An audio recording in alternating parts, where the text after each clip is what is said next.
J'ai lu au sujet d'une église aux États-Unis qu'un illustre danseur fut invité à exprimer des sermons par la danse, à exprimer ainsi la vérité du Nouveau Testament devant l'Assemblée.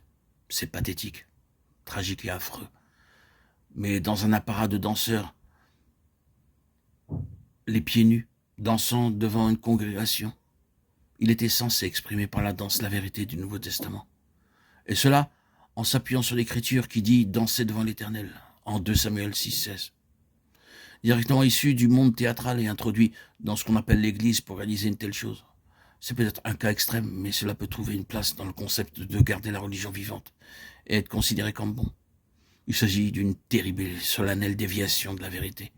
Et à la lumière d'une telle chose, nous avons besoin de revenir et de considérer avec sérieux quel est réellement le but de l'Église. L'Église est révélée dans le Nouveau Testament comme étant constituée pour maintenir dans ce monde un témoignage de la présence vivante du Seigneur, le Christ de Dieu, pour être son incarnation.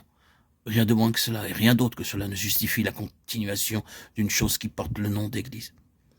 Que des hommes, des femmes rencontrent l'Église, que ce soit en assemblée ou des membres individuellement, dans la vie courante, ces personnes doivent enregistrer la présence du Seigneur. Ils doivent être obligés de reconnaître la présence de quelque chose qui n'est pas simplement ordinaire, naturel, qui n'est pas le simple fait d'homme ou de femme. La présence du Seigneur dans une réunion du peuple de Dieu doit avoir pour effet que si des étrangers, des impies venaient, ils doivent reconnaître Dieu est parmi vous. C'est pour un tel témoignage que l'Église a été suscitée. Nous ne pouvons continuer sur notre base que celle-là. Nous ne sommes pas maintenant en train de nous entretenir de certaines conditions qui doivent prévaloir de façon générale. Non, nous faisons face à nous-mêmes à cette question.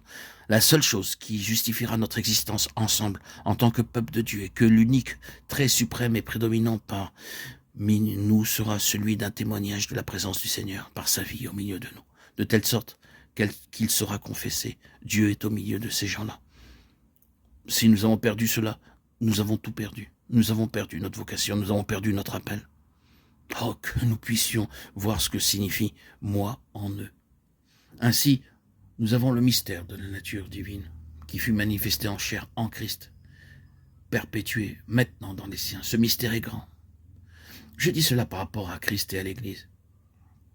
Nous sommes justifiés par l'Esprit.